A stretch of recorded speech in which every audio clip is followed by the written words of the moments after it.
slight change to your programme. We're going to basically jettison the interactive session. So I think it's quite important we do progress with questions. You come here to ask questions and hopefully give us some answers or at least a steer on where we're going, although as I've stressed to you off, it is extremely early days.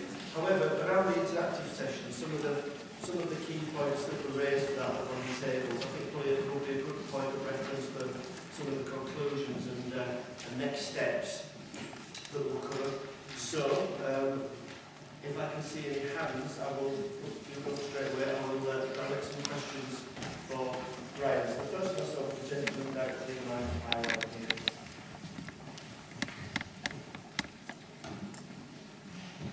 Hello, John Anderson from Community Links. We are a charity providing mental health services, drug and alcohol services. The majority of our funding income is from the NHS, so I guess by one definition earlier we're an NHS organisation, which is an interesting way of seeing it. We don't know the consortia. We are very interested in getting to know the people who may be commissioning our services in the future, if they decide to do so. How do we get to know you? I think John answered part of this question earlier on, but I would reiterate that we're wanting to ensure that we progress forward in manageable steps given the capacity within our organisations. But we do view it as a priority to ensure that we understand and can develop the links with the BCFS, and that currently NHS Leeds has the commissioning function and role furthest. It also has the management team that will enable us to start to develop those links in a way that we would be able to work with you in a coordinated and structured fashion. We've got time, so just to expand that point, can I just ask another question of this contributor as well? In terms of the present situation, what relationships do you have with the Commissioner? With the current Commissioner, you mean to say? In terms of Yes. What we're commissioned in Leeds by NHS Leeds, who got a dedicated mental health commissioner, and that person is probably 4 or 5 runs down from the chief executive, John Lawler, of NHS Leeds. So that person will know our service extremely well, will see us several times a year, will decide whether we're performing on our contract successfully or not, and will certainly make sure that they see what our service users have to say about whether our services are any good or not. So that's the kind of relationship we've got. Whether that person, commissioner, will then end up working for the consortia or not is something I'd be very interested to know about. When it'll be the same people doing work for different bodies. One of the first ones that I say is that we do not plan to reinvent the BCT, but we will seek to retain both the organisational intelligence and the key staff who will help us to deliver our commissioning functions in the future. That work is already progressing quite well. So we cannot afford to lose the expertise that there is already there. It's taken us long enough to get to where we are. I've been a veteran of several NHS reorganisations, and they always take 2 to 3 years to start to function. So I would suggest that we are starting to see over this last year to 18 months NHS Leeds commissioning functions start to work well. That's my personal view, but I can accept that it may be different from the other side of the table. I think just to add, although we are prioritising urgent care, long-term conditions and the elderly and prescribing in our first part, all the other business carries on in parallel. I'm personally very concerned about mental health issues, which actually are in both urgent care and long-term conditions, and can assure you that it's on the agenda, even though it isn't a priority for the first year, but similarly for children's services and other services around.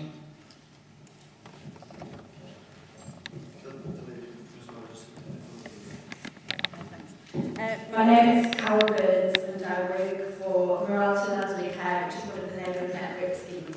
But I've been around in Leeds in various capacities in the voluntary sector for more years than I care to remember as well, including around women's health as well as older people's health.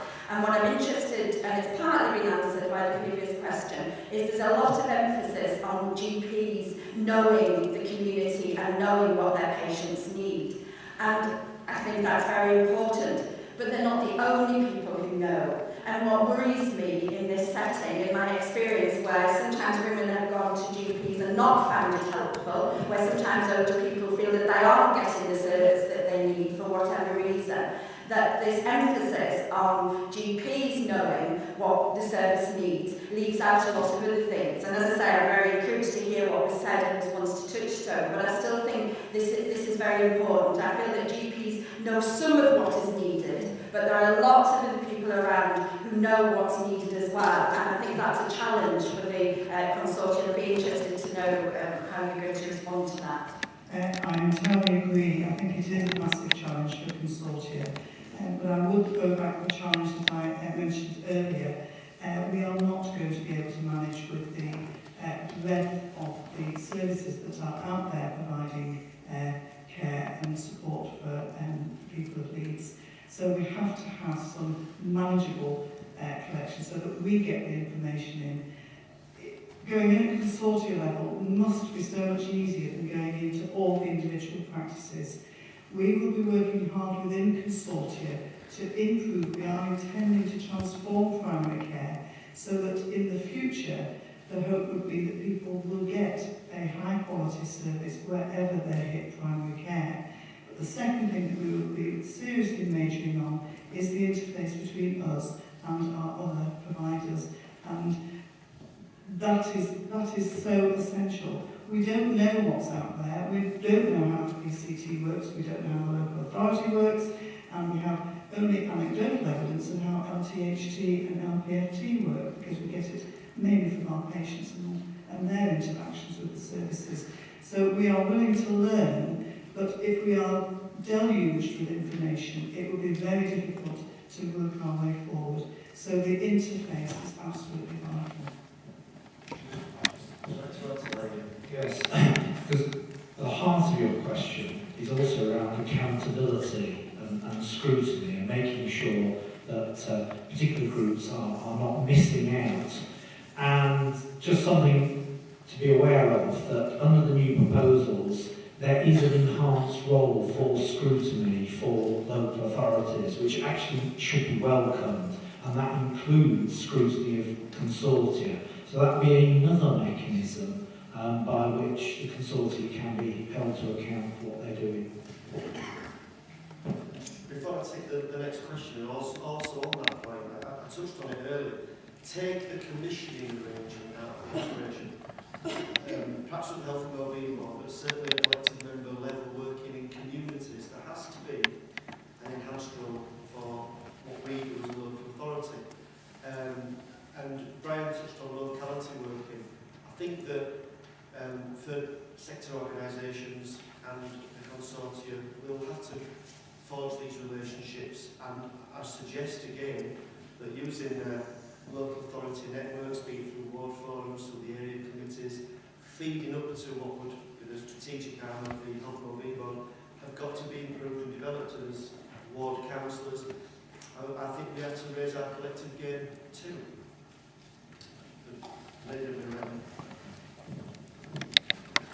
Jane Johnson Worsley from Barbados, Yorkshire. It's just a comment for all the panel really this morning. I haven't heard a lot particularly about children and people and how they fit into the strategy and where their outcomes will be recorded.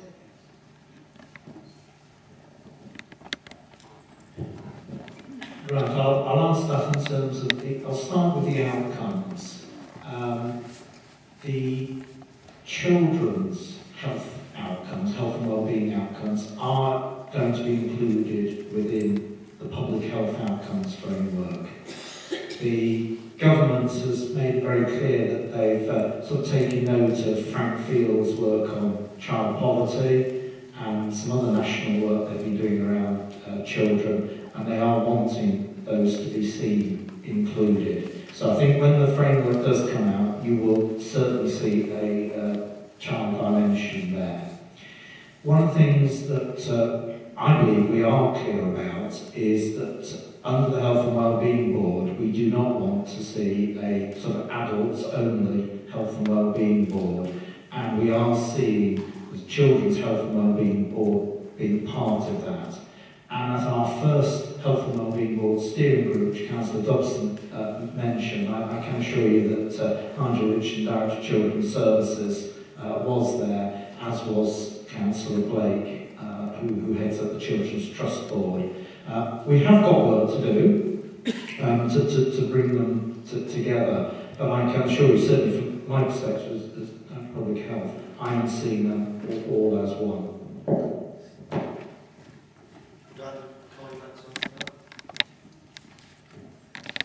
I agree with Ian's comments that the development of the Health and Wellbeing Board is not primarily around adults, it's primarily around the population needs and includes children as well. And just to echo Ian's comments there, first meeting of the steering group, again, the more questions and answers, and one of the things were, what do we consider our role? And it would be easy, I think, and probably wrong, to get locked into the usual strategies around smoking and obesity. Whilst there are clearly things that the board must consider going forward, the fact that Councillor Blake and the new director were there, clearly banging on the door saying, hang on, children have got to be sensitive to this process. And one thing that was raised in that group was clearly whatever strategies we put in place for the city, we have to start with the people. Obviously pathways through life and developing healthy lifestyles now will have a massive impact on the city's health, economy, impact on hospital services in the future, so it really is going to be at the centre of the agenda. Any more hands? Yes. I'll see the others, so the lady back in the class. Thank you. Susie Brown from Zest Health for Life. One of the strengths of Leeds is that a very rich and diverse voluntary sector provides a huge range of out-of-the-box services and options for people with a physical, mental, economic or emotional need. We reach the people other services cannot reach. With the advent of GP commissioning, are we in danger of taking a step backwards and trying to force the people of Leeds down a one-size-fits-all health service, where the only way of accessing any health service is through a GP surgery? Good question. I think the simple answer is no, we don't want to have one size fits all. The reason that we work well as GPs is we recognise there's a diversity of ways of delivering on the same outcomes. What we really want to ensure is that there is the outcomes demonstrated by the organisations so that we will want to commission.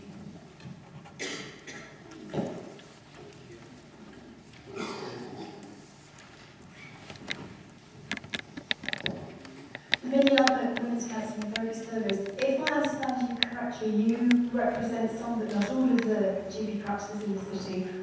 What's happening to the ones that aren't in here? The $64,000 question, it's not. Work is in progress with the remaining 20% of the population of these, or the practices that represent 20% of the population of these. They're currently making active decisions as to whether they would join together as a consortium. At least some of them are, and others have already approached each of our individual consortia and are actually working with those consortia to make final decisions to where they would sit. We would expect and hope that those decisions will be made by the 31st of March this year. One change that has happened with this new white paper pending is that prior to this it was practice-based commissioning, and practices were funded in order to commission services for their own patients. So some practices, particularly both some large ones and some small ones, either didn't opt to join together into consortia or who felt that they could do it better by being solo. The economies of scale have meant that the vast majority of Leeds is covered by the 3 consortia, and as Brian said, they have been in place for 3 years. So they are starting to work, well, they do work together well, but they now have a different agenda than when they were originally constituted, which was as practice-based commissioners collecting together to do it together. Now it's GP commissioning with the change of government, and the emphasis means that you will no longer be able to do it as size of a single practice. So your options are, you either join one of the consortia that's already up and running, and there is a choice of 3, and they are sufficiently different to meet the needs of those practices. And then if you are left out in the remaining amount, then there will be legislation which determines whether you can be one and you will all have to go into it, or whether NHS Leeds will have to allocate them to the consortium. When you have these kind of organisations, you always end up with a certain percentage of very independent-minded practices that are currently being encouraged to join the current consortia while still giving them choice, but not for much longer.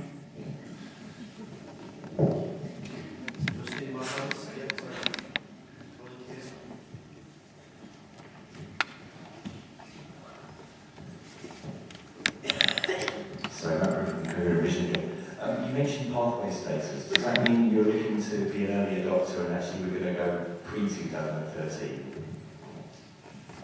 Yes, in terms of the Pathfinder status, the core of our application has been around the development of Commission support unit for Leeds. We believe Leeds is a sufficient size and robust enough to ensure that we can deliver Commission support functions for the population. We will have to await as to further developments politically as to whether that's acceptable, but we will seek to ensure that it was of sufficient size and robust enough that it will be able to manage for the population of Leeds. And I think the fact that Leeds has actually managed to get the 3 Pathfinder status puts us in a very strong position that actually we can stay as Leeds. There are other PCTs around the periphery of Leeds and Bradford who are having to cluster. And in the clustering, I think there will be an awful lot of organisational change at PCT level, which will take the emphasis away from what we're trying to move forward. So we're in a very strong position in Leeds. We adopted this method of commissioning very early on. We're well formed. I think we're sitting in a very good position. We've made very good relationships with NHS Leeds and the local authority and the acute trusts. And really this meeting is the beginning of starting to form a strong relationship with BCFS. Just to say, alongside the Pathfinder initiative, there is also an early implementer initiative of health and wellbeing boards. It has to be different terminology, of course. And just to say that we in Leeds, we will be writing to the Department of Health requesting that we are an early implementer around the Health and Wellbeing Board. And what we'd like to do is to tie the two together. I would like to just reiterate though, in terms of statutory responsibility, the PCT will still be here till 2013. So what we're doing is trying to move forward more quickly, learn lessons from elsewhere so that we're in a much stronger position when we really do have to take on statutory responsibilities.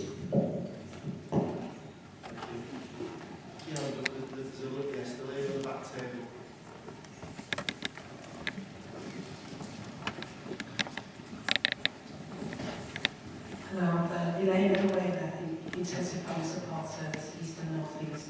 Having worked with GPs quite closely in the past, how can you reassure me that you're going to use not just a medical model of working, but look at social issues, community development, and look at people using a holistic approach?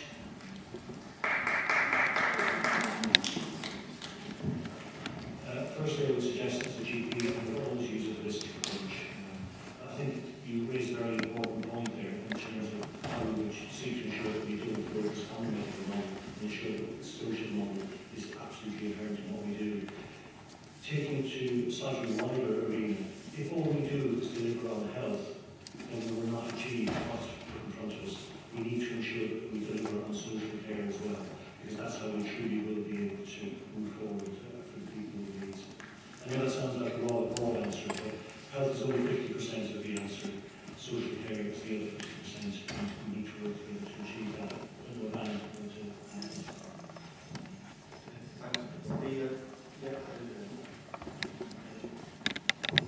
Hi, it's Joy Wakefield, City Council. You talked a lot about working together, and I know we all have to share resources more and more. But I'm aware of services that are provided and that have been commissioned by the PCT, at the moment where only certain patients, certain practices are allowed to use those services, and they're not being allowed sort of to broaden to take in neighbouring GPs, etc. And I just wondered if through this process that will change and you will sort of allow other people's patients to come into perhaps your practice to access those services. I think there's a huge strength in actually dividing the general practices within Leeds into 3 consortia and giving the consortia the statutory responsibility. That then enables the consortia to change practices so that actually there will be different ways of working. It's unlikely that we're going to be able to provide everything in every practice, no matter what size. But the fact that now you don't just belong to our practice, but you belong to our consortia, and actually you still belong to Leeds, all of those things I think will give opportunities. Or sort of a flurry of activity as the lady at the very back. I'm Alison Lawson from the National Deaf Children's Society. I just want to ask about the interface between the national screening programmes, and I'm particularly thinking about newborn hearing screening, which comes under public health at the moment, but is carried out in an acute setting in the main, but maternity services, I believe, are going to be commissioned by GP Consortium. And I just wondered where you saw how is that interface working?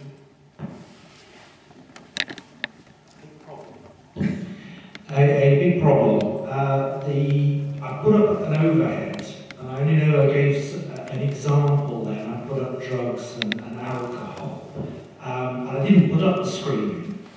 But Public Health will lead it from Public Health England. But the proposal to do that is via the NHS Commissioning Board and then via the consortium. So the question is, in Leeds, say we're sat here in summer of 2013, and there's a discussion here and people saying, actually some people are missing out, or particular ethnic groups are missing out. Where do we go to find out who is going to make the necessary changes? So what you've highlighted is that under these new arrangements, there is a huge level of complexity. And that's why I was trying to give the example where at the TV, just as one example where, to be frank, it's not clear who's accountable for what. You've highlighted a major area.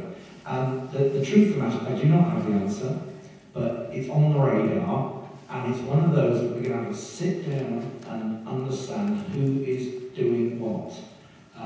It is very, very complex. That's all I can say, but it's definitely on the radar as an issue for us. Thank you. The gentleman in the highlight here. Hi, I just really want to make a few points on behalf of I'm Martin Corey from People in Action. Just on behalf of the voluntary sector, really, that I haven't heard made before. We've had a lot of talk here about these changes being about the service becoming more bottom up and more joined up, and a lot of talk about efficiencies. And really, just what I want to say is that who we are, really, our sector, on the whole, and targeting inequalities. On the whole, the people who come to us, certainly the people who come to me, they come to us to demand services that they can't get anywhere else. They've fallen through the gaps. They are demanding a service that doesn't exist. That's about as bottom up as you can get. Also, those people's problems don't fall into very neat categories. I've got a wonderful letter, actually, that was written to us about one of our customers, where it says, it's very clear what this customer wants. This customer wants rehousing, and they want to be able to live independently, and they want support.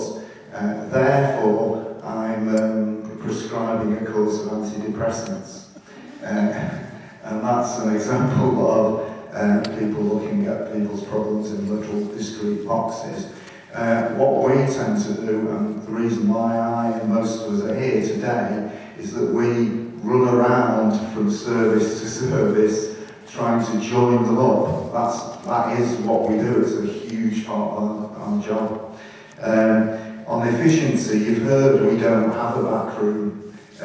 Most of us who are managers are also service deliverers, and that's what gives us our passion, because we're not motivated by government targets or priorities or lists. We're motivated by people who we see right in front of us who are suffering, who need some relief. So also we bring in huge amounts of money into the city. I personally bring in tens and sometimes hundreds of thousands of pounds every year in terms of funding from other sources. And I would say every voluntary sector person in this room does the same kind of job. What we're hearing now, though, and I'm hearing it again and again recently, is in order to continue existing, we need to form ourselves into consortia. And what really gets me is whenever you do that, you lose all of the things that I've just been talking about. You become less bottom-up because you're not as small, you're having to match different priorities of different organisations. You become less able to join up actually, because what you become is you become more dictated to by these targets and outcomes that you're commissioned to deliver, and you can't be as fluid in your delivery. You become much more inefficient because you end up with an extra tier of bureaucracy. And already, I mean, I've spent a whole morning here, and so have many other people. That's an inefficiency, because we're actually paid to be delivering to our customers, not to be in a talking shop. Thank you. I think that absolutely mirrors what is also happening in primary care. When I first came into general practice, I joined somebody who was single-handed, who had a very strong general practice ethic for the whole of their patient care. As we've got bigger, it has become more frustrating to deliver that personalised service. And now we are being collected into consortia. It does mean that you lose some of that autonomy. And yes, when I was single-handed or joined a single-handed person, it was my responsibility, and I took it very seriously and continue to do so. Now we are larger organisations, we will have statutory responsibilities, so there are some things that we will have to do. And we've actually looked at what the PCT has been doing on behalf of the community of Leeds.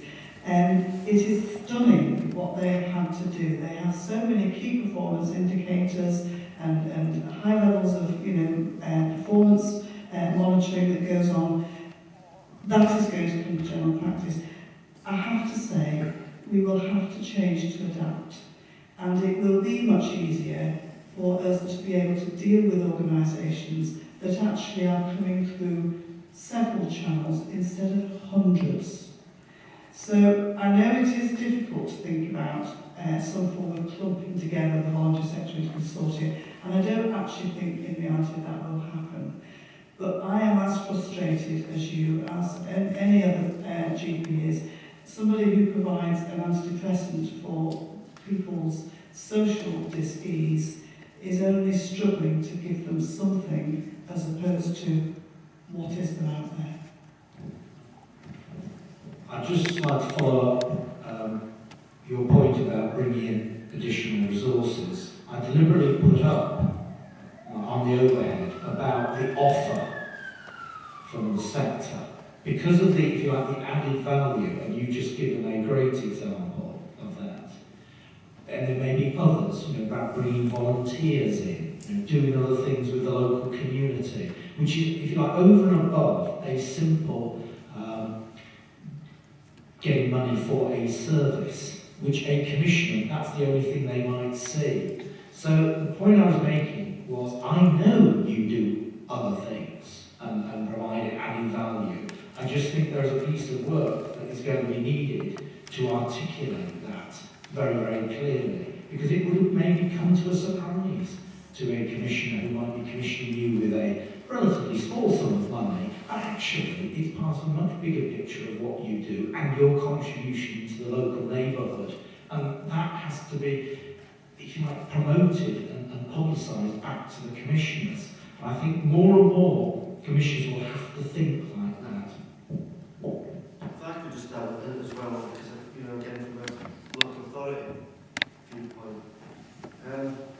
Again, I hark back to an LGA seminar for people with particular leadership role in local authority settings, and about, we were given a series of case scenarios about people with complex living arrangements and complex needs, and we were asked to work on a pathway through where would you send them. And the answer was, well, actually, there isn't an answer. We need to work with numerous organisations, being in the voluntary sector or local authority settings. And I think what they were trying to subliminally tell us is we're going to have a role in making sure, as part of these new arrangements to our health and wellbeing duties, that we have an understanding of the complex needs of the public and the very, very important role of third sector organisations who are playing now.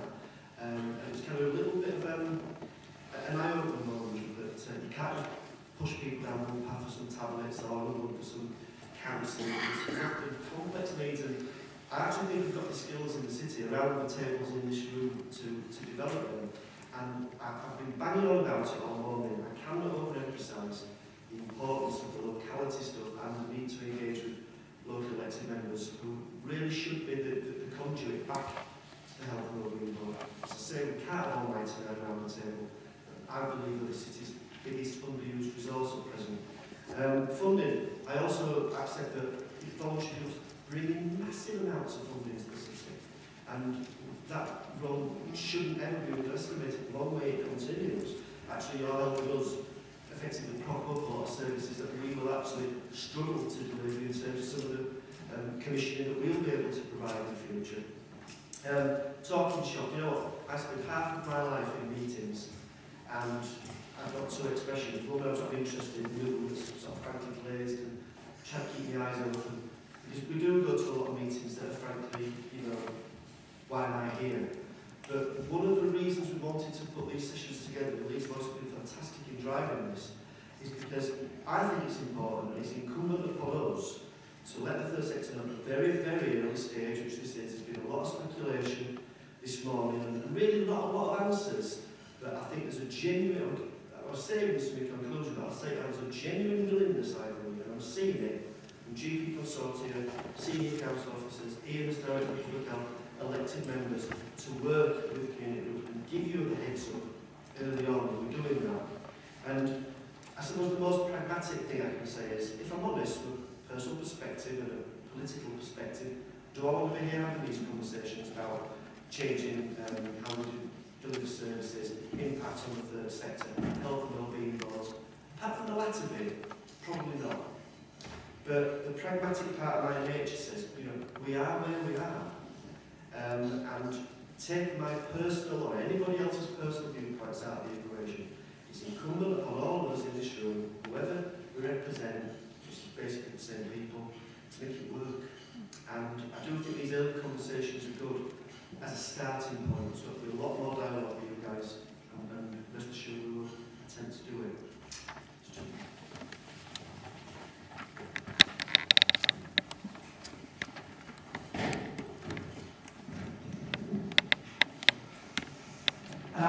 Bill Robinson from Care and Repair in Leeds. I'd just like to raise an issue that we've heard a lot about health and social care linking together. I suppose really this is a plea not to forget housing. Everybody lives somewhere, and the availability of decent housing, adequate heating and safety within homes is absolutely fundamental to good health and well-being. And 70%, well in fact it's over now, I think about 73% of older people live in private sector housing and privately rented housing. So it isn't just an issue for public sector housing. There are large numbers of vulnerable poor older people living in poor quality private sector housing in Leeds. And that sector has, in addition to whatever cuts might be there from the local authority, have faced recently a massive cut from central government where Eric Pickles has reduced completely the budget for private sector housing renewal, which has hit Leeds very hard.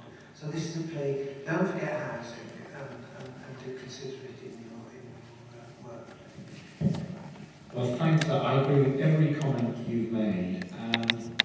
It's another rationale why public health is coming back to the local authority. If it is going to be a success, it is how better we are connecting in the key determinants of health, including income and housing, and making the connection to health. And I certainly see as part of my role strengthening those links. And I honestly believe the local authority is up for that. I've been really impressed with people in the council who do want to bring in the health dimension into their work.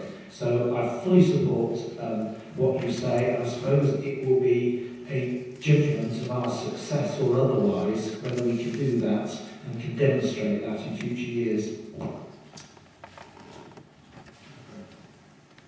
Again, I agree with every point that you've actually raised, and I think the challenge is back to us to ensure that we integrate the vast amount of information we have both in health and social care around individual needs to meet the needs of those individuals. We have some work around the locality health and wellbeing partnerships, but I think we don't in any way share information as well as we could.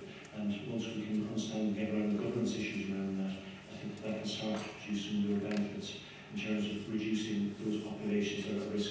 It's a real concern for me when I see patients who are admitted to hospital or who attend A&E because something that could have been dealt with much further upstream and had been seen by somebody and then not been actioned by whatever service.